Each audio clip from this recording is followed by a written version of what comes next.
Welcome to the Real Female Entrepreneurs. We are pulling back the curtain on the stories, strategies, and success secrets of extraordinary entrepreneurs who are making a remarkable impact in the world. Today, please help me welcome an inspiring, purpose driven, and possibility focused leader who is proving that your age, your background, and your circumstances never get the final say. From earning advanced degrees at an extraordinary young age to empowering the next generation through education, technology, and mentorship, she is helping people replace limitations with confidence and action. Get ready for an uplifting conversation about mindset, resilience, digital innovation, leadership, and believing in what's possible long before anyone else does. Please join me in welcoming Fortune Remi-Aworemi, the possibility queen herself and founder of Fort Realm. Welcome, Fortune. Thank you so much. It's indeed a wonderful opportunity for me to be here, and I do not take it for granted. Thank you so much for having me. I'm excited to have you. At such a young age, you told me you were 22. I want to know what happened to spark you to start the organization itself, Fort Realm. Mm, yeah, I'm quite a funny person. Maybe not funny, but let me just say I'm quite lively. But I'll put it to you that Fortran began as a conviction before it became an organization. And I don't call Fortran a business, I call it an organization because it started with a conviction. I remember that at 16, I was already in the third year at the university, and I was finding myself asking a simple question. If someone like me could achieve this at a young age, how many other young people are capable of more that they can actually realize? Because a lot of people don't know what they're capable of doing. They've limited themselves, right? And so I was privileged to grow up in a house where education was a big deal and is still a big deal, right? I was privileged to grow up in a house where education was deeply valued. My father is actually a professor and was constantly reminded us that education was something no one could ever take from us. In his word, he would say something like, if I don't have any other thing to give to you in this world, if I give you quality education, I've done you well. And now looking back at it, I think I really want to say thank you, Daddy. And my mom, on the other hand, she nurtured confidence and self-worth in me from an early stage. I remember the days I would come back home, tell my mommy, I'm actually a very short girl. And my mom is like, nah, you're beautiful just the way you are. And there was a time someone called me short. My mom said something. She said, yes, you can't dispute the fact that you're short, but you're a small body with big engine. Sounds so funny, right? So at the same time, I remember a time I was navigating personal challenge, after I survived a ghastly accident, my left femur was fractured. So at that time, I was using crutches and I wasn't working well. Now I'm working perfectly now, but I'm talking about that time. So there were moments when I could have allowed insecurity to define me. There were moments when my parents kept reminding me to focus on what I carried within me rather than what people saw on the outside. So they probably saw a lady using the crutches, but my parents were seeing a great nation. They were seeing a wonderful person. They were seeing a bigger picture compared to what I was presenting. And so the moment where they encouraged me really changed my life. Trust me. And I realized that many people are not limited by intelligence or ability. They are limited by the stories they've accepted about themselves. Yeah. They are not limited intellectually. They are not limited where their ability is concerned, but then they've allowed limitation to set in as a result of what somebody has told them about themselves. And then who writes the scripts? Not people. Hmm. And as a result of this, I found Fortran. So, through educational technology, teacher development, digital literacy, mentorship programs like EDGE. And what is EDGE? EDGE is educational development and girl child empowerment. So, what do we do with EDGE? We help younger people between the age of 13 to 20 develop both competence and confidence. Because truly, I believe that possibility begins in the mind. That is so true. Everything begins in the mind because if you put trash in your mind, trash is going to come out. Am I right? And Exactly. and if you Exactly. put good in your mind of who you are, good's going to come out. Yeah. Yeah. And that's what you do. And that's what you teach all these younger people, which is so impactful. So, are we just in Africa right now or a specific region? What are our plans long term as well? Okay, so the thing is, at the moment, we're just in Africa because we are yet to spread our tentacle. But the goal is to go over and beyond. So it's a global vision. It's not just a vision that would just sink in the next few years. It's a vision that's gonna birth fruit. We keep moving. So we are in Africa at the moment, and we are in West Africa to be precise. But then we believe that we are going bigger, stronger, better. Love it. All right. A letter to your younger self. What would you tell her? Hmm. I like that. I like that. I like that. I like that. I like that. So, hey, dear Fortune. I see how much you've come, and I want to say to you, well done. But hold on, dear Fortune, stop apologizing for taking up spaces. Your stature is not your limitation. Your age is not your limitation. The opinions of people are not your identity. Nah, keep learning, keep trusting God, keep showing up. Do it afraid. Do it. Just do it. Just do it. One day, everything you've worried about today will become part of the story that inspires someone else. You know what? Show up. So I do have a question because you mentioned short stature a few times. How tall are you? 5 feet on the dot. I love it. I'm only 5'4", so I get it. I love it. My grandmothers were both under 5 foot, so I love it. I think it's cute. Petite. We're cute, petite people. Yeah, that's it. All right. What's one key decision, habit, strategy that shifted your business, your organization's growth? What was that game changer? Hmm. My biggest game changer was not funding, nor was it visibility. It was realizing that transformation starts with the mindset. Because you can't, no matter how much people you gather to teach, the moment they can't see themselves in the future that you're picturing for them, you've not made progress. So the first thing we tackle is the mindset. So I realized that the biggest game changer was not funding, it wasn't visibility. It was realizing that transformation starts with mindset. And I believe that I can teach someone technology, but if they don't believe they belong in the future they are preparing for, they will never maximize what they've learned. So what we're doing is that's why Fortran develop both skills and self-belief. We're not just going out there to empower people. We are going out there to make them realize that there is possibility for you to be better than where you are currently. Yeah. So, what is that mindset you're telling yourself every second of every day? We keep going back to that because that is the key to everything. Yeah. Wow. Well, I would put it like, yeah, that's it. Because number one, I'm still learning. I'm still learning. And I have something I say, it's a mantra. It can only get better. Yep.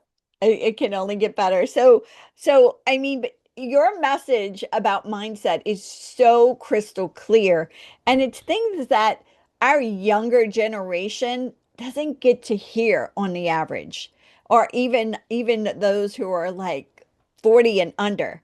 They don't understand that, and you are the one bringing it to them so they can understand that, hey. Let's get that right. And so many other things in your life is going to change. Mhm.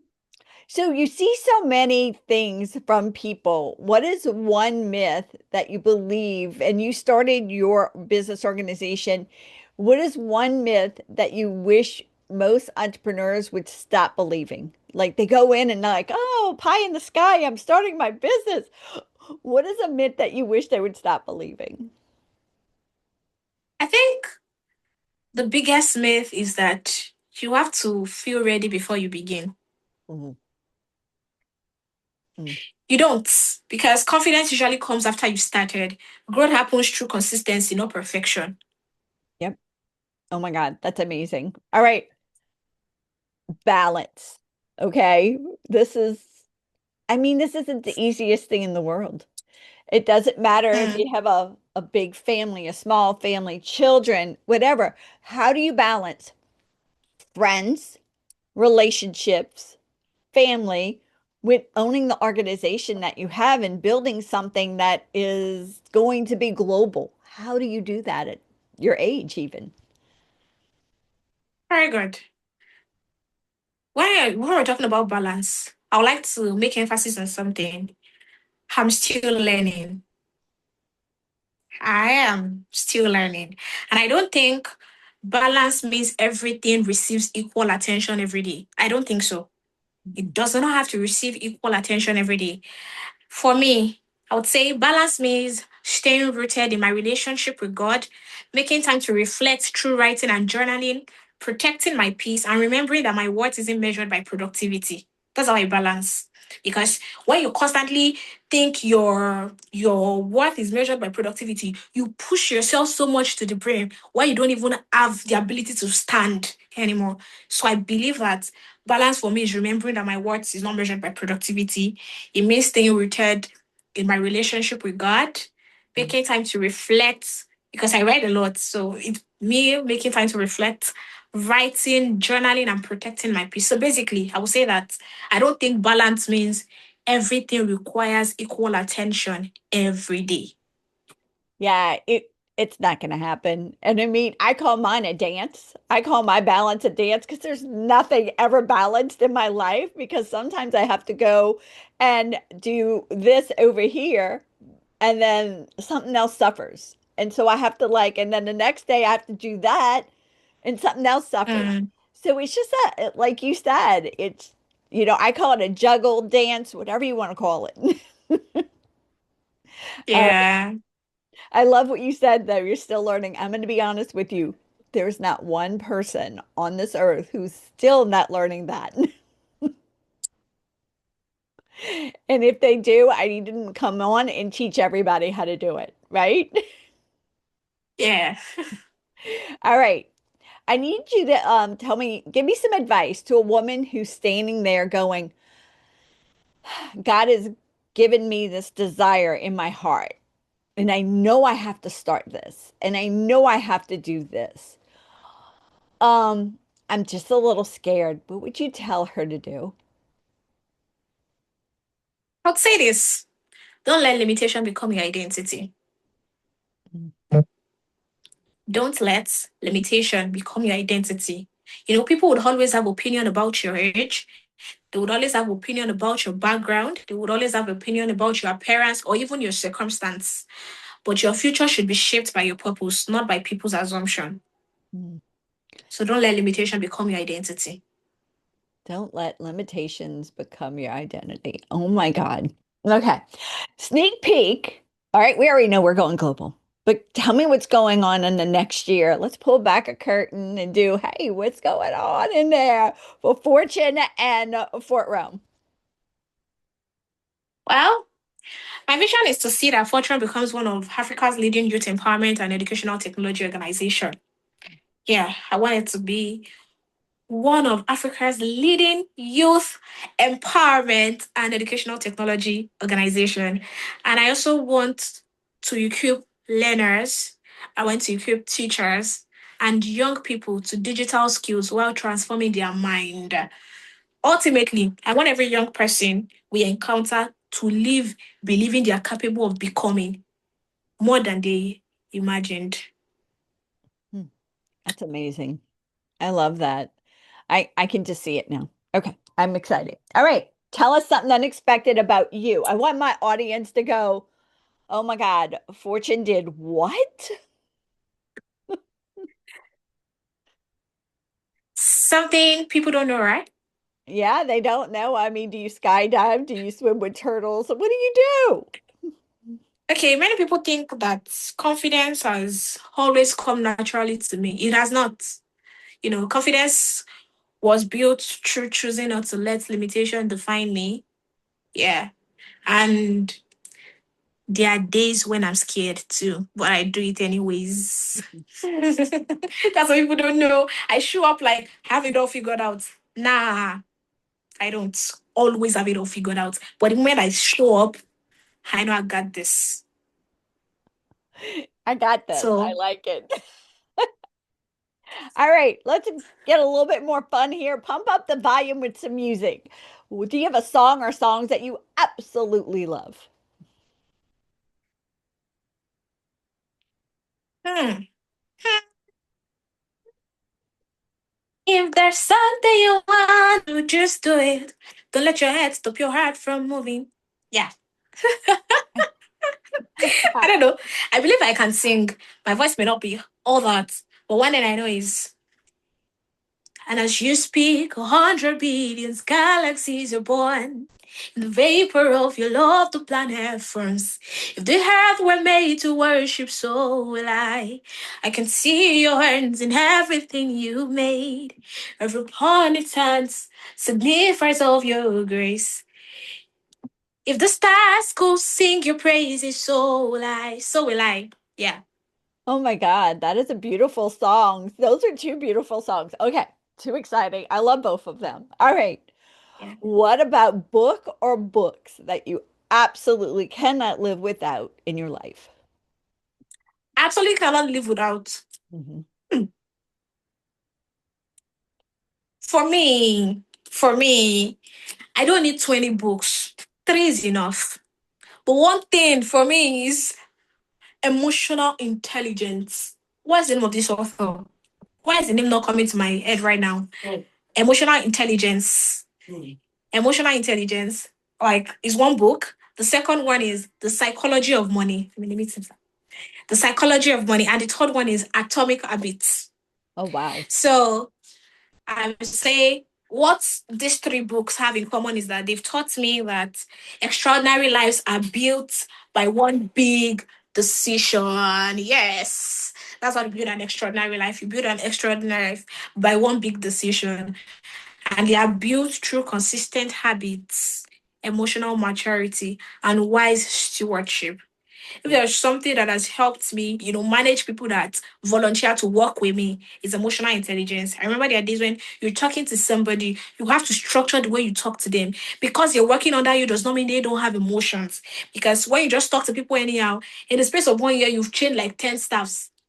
10 staff, I mean. How does that work? So you have to master emotional intelligence on how to manage people.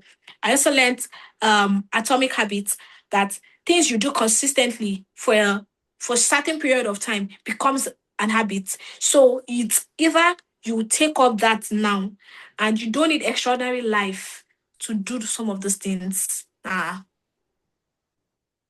So they are amazing. not built, they are built by constant habits, daily habits, and it forms daily things you do, then they form habits. So that's it. I love that. I love that. I love those three books. Those are amazing books. All right. Thank you. A quote or words to live by. Okay. Mhm. Do you have a quote or What did you say? do you have a Okay, quote or is there a words to quote live I like? Okay, I think I would go with it can only get better. I don't I'm not someone who does so much a lot of by? quotes, but I have one quote. I think I came up with it myself. It can only get better. Or I'm not blind to optimism. Oh, oh, that one's a good. They're both really good. I love that. I love that. All right. Because the quote is a reminder that challenges are not permanent. Every difficult season carries an opportunity to grow. Oh, isn't that so true? How many times that we go through the fire or we go through the struggle and we had to go through it to learn a lesson to make us better in some way or fashion. Yeah. All right, I have put on the fairy godmother outfit. It's all here. And I get to come down and see you and tap you on the head with my wand and give you a superpower for just 24 hours. What would it be? I like that. I think I like the ability to help people instantly see themselves the way God sees them.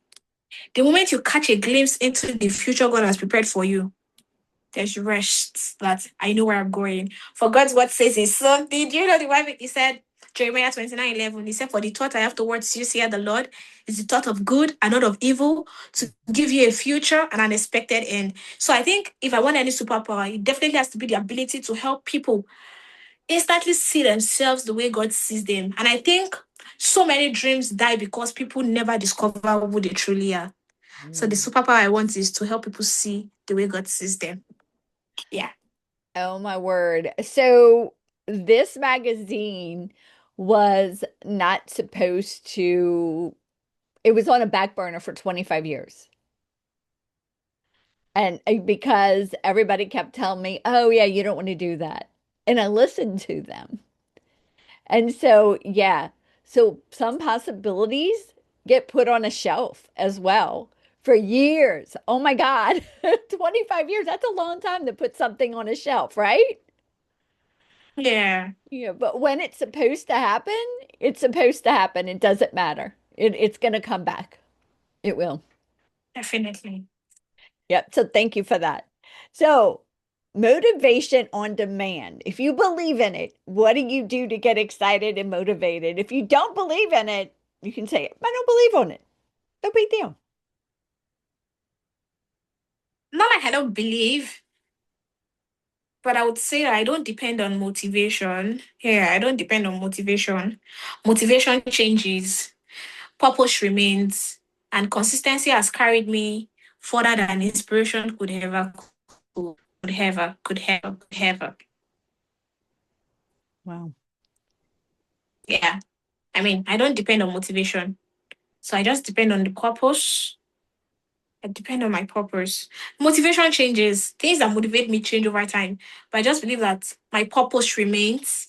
Mhm. Consistency has actually carried me further than inspiration ever could. Very good. All right. What is the best way for our audience to stay connected with you, Fortune? Okay. Since I don't have a website yet, I would say that I'm currently developing more resources through Fortran. So particularly around mindset, transformation, and youth empowerment. So for now, I would love my readers to connect with me on LinkedIn and follow my journey as we continue building. And to also connect to me on Substack. Okay. How do they stay in touch with you with through LinkedIn?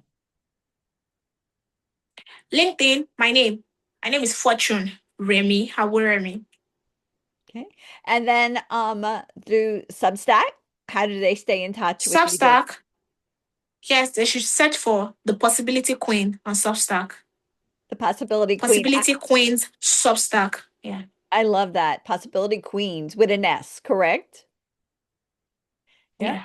All right. Leave our audience with an amazing mic drop, something that we didn't talk about or something you want to expand on. Hmm. I want every young woman listening to know that your greatest limitation may not be your circumstances. It may be the story you've accepted about yourself. The moment the story changes, everything else can begin to change. And my hope is that every person who encounters Fortune lives believing that possibility closer than imagined. Wow. Fortune, thank you for being here with us. I so loved having you. Thank you. I'm privileged. Yeah. Bye. Thank you. Thank you so much for having me. I'm super excited and I look forward to seeing you next time. Thank you so much for tuning in to this episode of Female Entrepreneurs Magazine. I hope you found inspiration, actionable tips, and a sense of connection with our incredible community of driven women. Don't forget to hit that subscribe button, leave a review, and share the episode with fellow entrepreneurs who are ready to elevate their game. Remember, your success is just the beginning, and we're here to support you in every step of the way. Until next time, keep shining, keep thriving, and remember, you have the power to create the business and life of your dreams. Stay inspired, and I'll see you in the next episode. Bye.